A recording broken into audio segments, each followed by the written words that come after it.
Greetings, family. Joyous rising. Grand rising to you all. Happy Friday. Happy Friday. Happy Friday. Joyous rising. It's so good to be back, family. Good morning, great rising, grand rising, gold rising, golden rising. It's so good to be back. Today is Friday or Friday, as I like to say it. This is February the 3rd, 2023, and the time is 10:07 a.m. And I'll probably have about 15 to 20 minutes just to talk to you all briefly about moto proprio. So, good morning, a grand rising. It's so good to see you. I'm in class today, so go rising, everybody. Hi, come on in, check in the room. I promise I can't be before you all. Thank you. Too long today because I have to pick up my class, my students at let's say about in about 20 minutes. And I surprised my granddaughter today and filled in for her teacher. So she's ecstatic. So I do teach normally at the high school, but I picked up an elementary class this morning and I found out I really love the smaller children. I really love that age. I thought I was, stuck at high school and college age because I used to, work in the college and universities with medical students. I actually taught medical students, but the babies, I don't know, they really bring me so much joy. So Grand Rising family. Blessings to you all, peace and prosperity. Good morning, grand rising, joyous rising. Hello, hi Holland. It's so good to be here today. Los Angeles, LA's in the house. I love California. So good morning, family. I probably have between 15 and 20 minutes to bring to you today something that we call motu proprio, and it is a letter that Pope Francis actually wrote to then President Obama, who was the 44th president of the United States Incorporated. So what I'm going to do in case we don't get through the whole letter is I'm going to put that letter in the description section for you to read. The way that I came up with this letter was actually, I think it was written in, I can't remember if it's 2013 or 2014, but we're going to examine it today. There is a channel called The House of Reawakening Minds on YouTube. So I ask that you please, if you can, subscribe to that channel because especially if you're a Moor or you're indigenous or you're interested in history of the United States of America before Christopher Columbus, that channel goes into detail about what was going on here in America. And so there's one gentleman that speaks there often, and he goes by Grand Sheik Taj Tariq Bey. He was the first one that came out to enlighten me and awaken me about this letter that was written to President Obama. And this letter just basically, good morning, Kathy. So good to see our moderator here. The letter just basically said, the United States of America is not being run as a company, but as a corporation, and that the President Obama is the president of this corporation. And then Pope Francis goes on to talk about how the corporation is going to collapse. So LA's in the house. Who does what? Thank you so much. I have a particular stylist here in the city. Where are you, Phyllis? That does my hair, and I try to keep it done every month. So whenever you see it up in the ball, you know it's time for me to get it done. And so I was wearing it like that for a couple of days because I needed get my hair refreshed. So yes, it's a woman here typically she has a salon here. What is it called?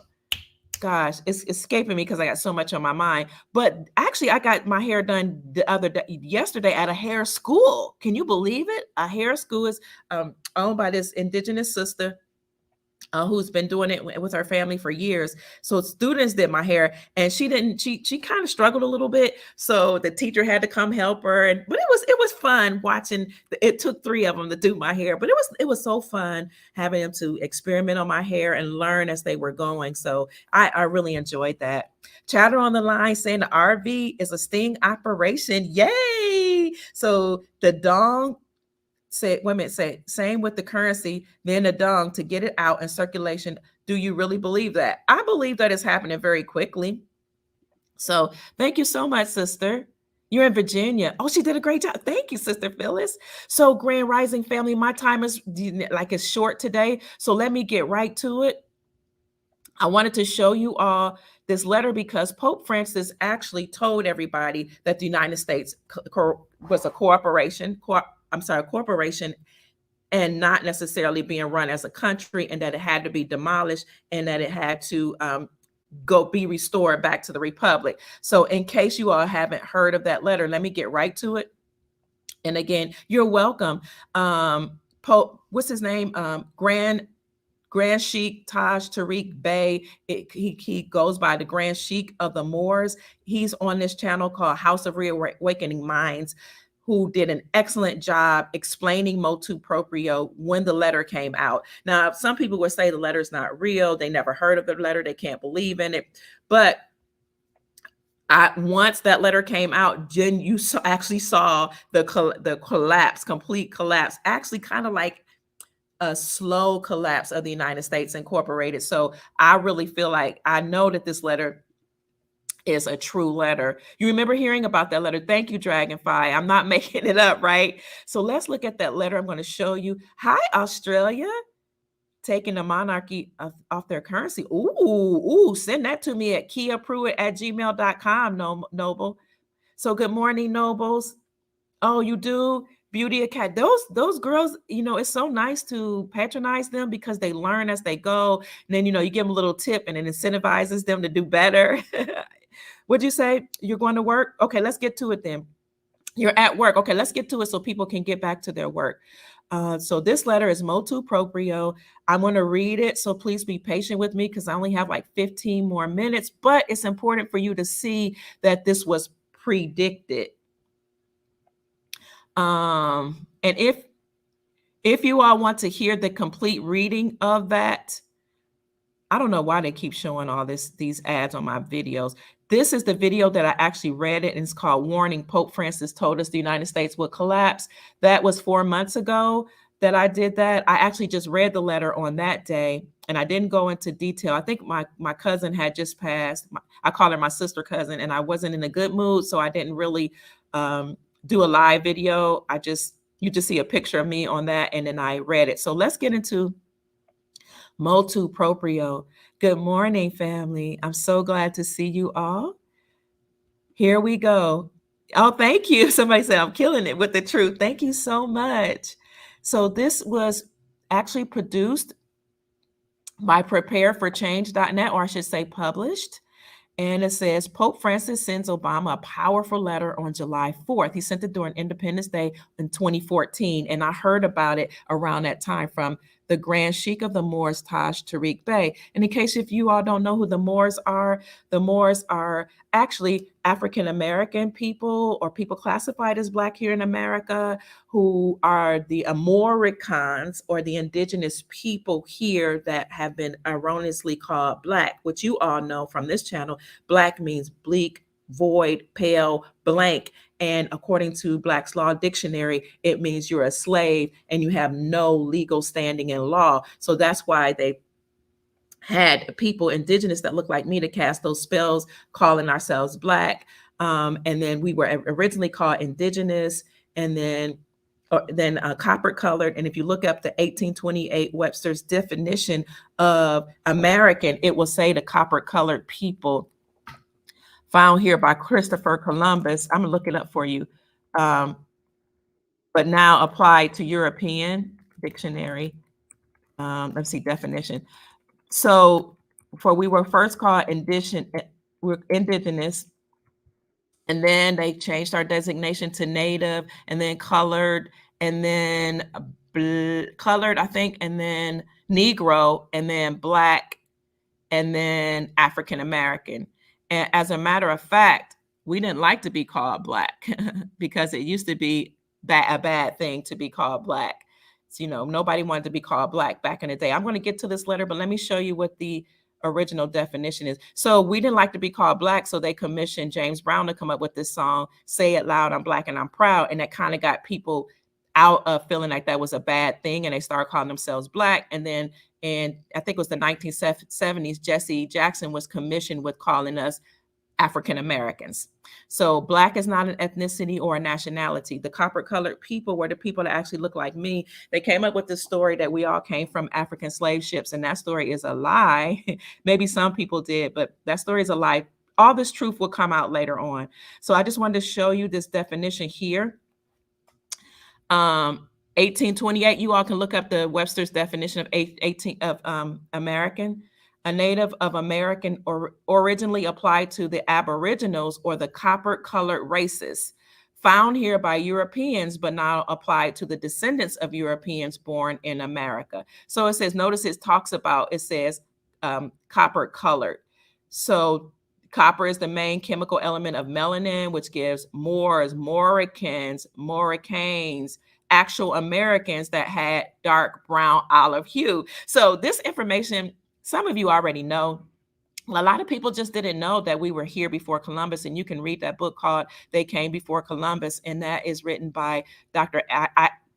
Ivan Van Sertima. So anyway, Grand Sheik of the Moors, who came out to teach the people, copper-colored people, who they really were, that most, and that's why most people that look like me, we always heard all our life, you have Indian in your family, as well as our European brothers and sisters, because we're mixed, right? But we were actually the so-called natives or the indigenous people. And what happened was Walter Plecker, you need to write his name down. He worked for the Census Bureau. Walter Plecker actually changed our identification and classification, and he encouraged the other people to do the same. And that's how we went from indigenous to native, then to Negro, then Black, then African American. But again, we're the indigenous people on this land. A lot of our European brothers and sisters too are actually mixed, and so we're all one family is what I'm trying to say.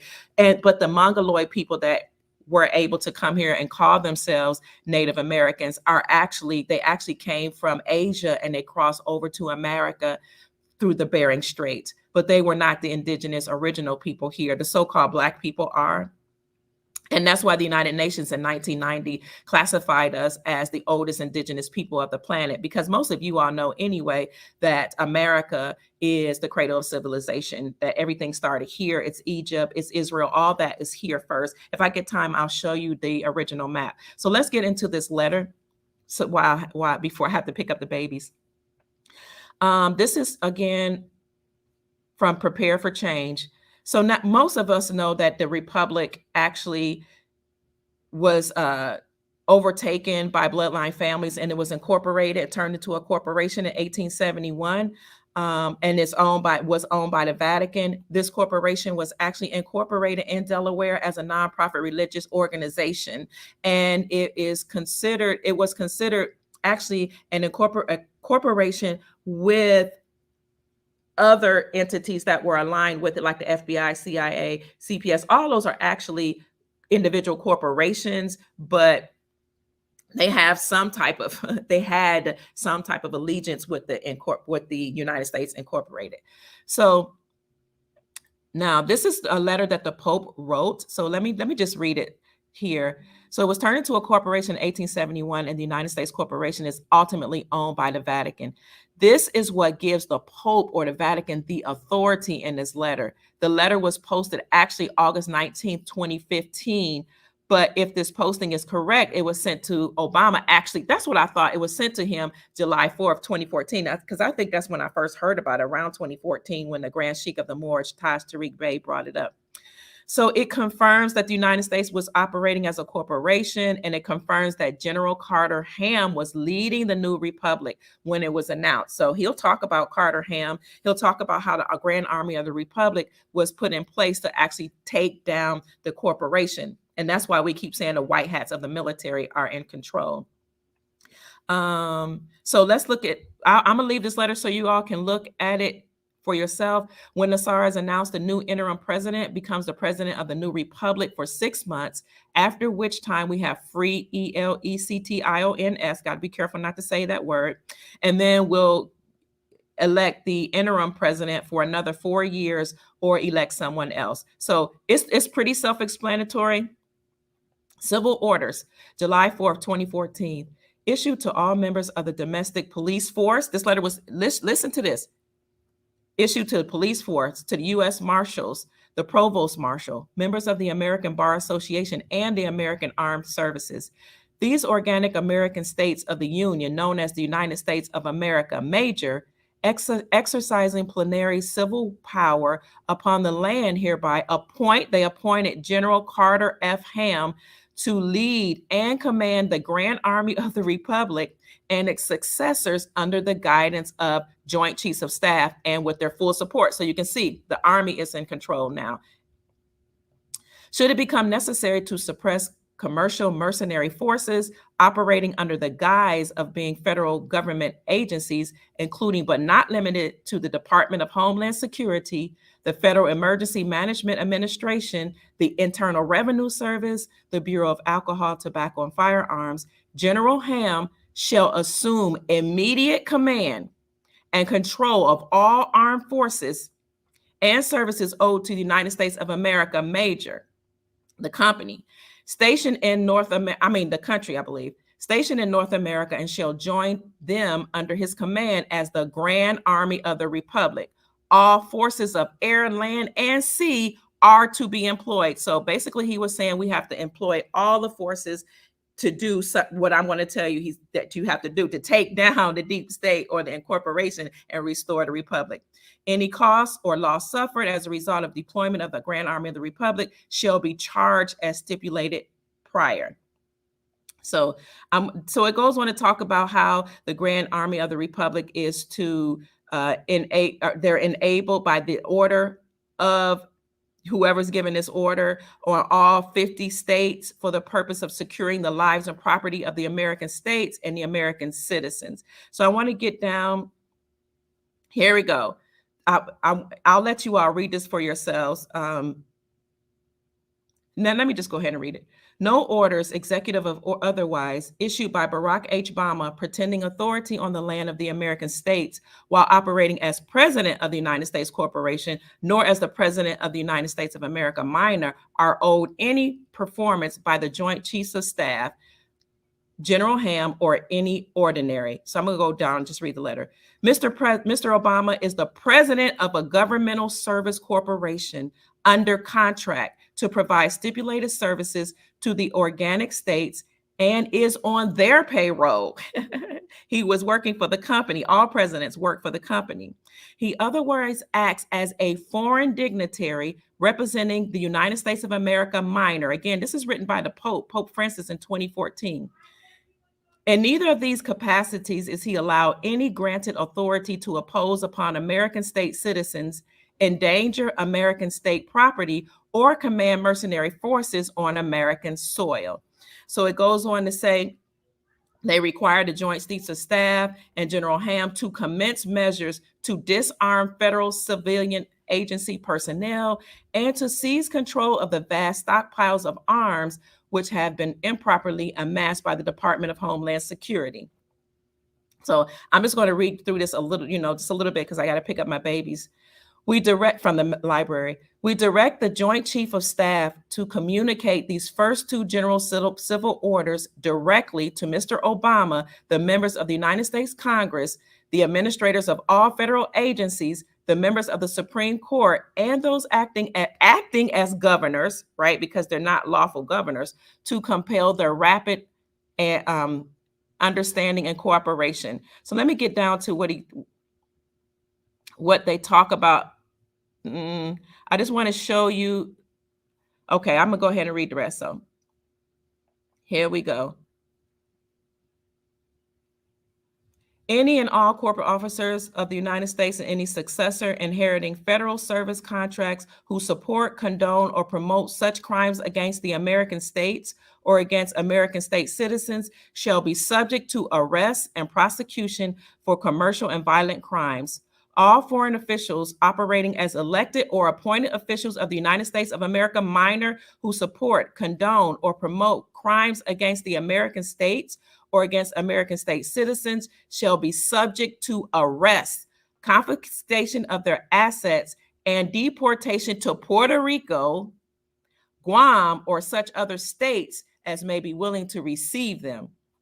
Such foreign officials, because these people acting as governors and presidents, they're foreign, include members of the American and British Bar Association who were licensed to act as privateers against the interests of the American states and the American state citizens from 1865, 45, excuse me, to 2013 in flagrant breach of trust. All such licenses are now extinguished. So they were supposed to cease and desist practicing, all members of the British and American Bar Association. Members of the Bar Association are required to cease and desist assaults against the American states and American state citizens and shall be subject to arrest, confiscation, and deportation otherwise. Insomuch as corporate officers operating the United States of America Incorporated and the United States have contrived under conditions of fraud and semantic deceit to revenue the estates of the American states and living American state citizens. So basically, he says they've been found guilty of capital crimes, including acts of fraud that they've committed to treason, and they are condemned, even those people who worked before this time, between 1933 and 1945, are condemned posthumously. So, insomuch as these elected officials operating the United States of America minor have similarly committed war crimes against the American states and their peaceful inhabitants, us, during the same time period, they stand condemned posthumously. So he goes on and talks further about all of his condemnations, all legal fiction entities structured and named after the American states and American state citizens are returned to them and their control, free and clear of any debt, promise, encumbrance, or obligation alleged against them as a result of false claims made on their behalf of the United States of America Incorporated. So basically, he's judging them and condemning them, all those people who have worked against us. Despite every act of abolition and declaration of prohibition, this is in my conclusion, against both peonage and slavery, it has been the policy of the United States government to enslave its citizens and to operate as a rogue state among the nations of the world. Instead of freeing African Americans, the sum total result of the Civil War was to vastly expand public sector ownership of slaves. So that they didn't just when they allegedly freed us, they just expanded slavery to make us all debt slaves all over the world, giving rise to the outrageous and improper claims that they have been made against the American states and the American state citizens that we are dealing with today. It is uniquely fitting that the Grand Army of the Republic is recalled to settle this circumstance in our favor. So I just wanted to show you that quickly, family. And then I have to go get my babies. So you might ask, who is General Ham? So let me show you this. And I got to go get these babies. Hold on. I'm teaching first grade. And I got to get my babies. Oh, so here, I'm going to put all this in the description section. This is General Ham. I haven't heard of him since. I heard he was supposed to lead the Grand Army of the Republic or the White Hats of the military, but this is him. He's retired from the Army in June 2013 after 37 years. So I'll put that in description section. It makes sense. He retired in 2013 and allegedly is leading the Grand Army of the Republic. So I just wanted to share that with you today. I'm running late. I got to go get my babies. I love you all. My name is Dr. Kia Pruitt. I hope I've shared something to raise your vibrations, to let you know that this war is real. It's being orchestrated, the demolition, and it was planned and it was predicted by the Pope. And as you all know, the Pope will be taken down too. I love you. Got to run, family. Peace. Make this a great day. Bye-bye.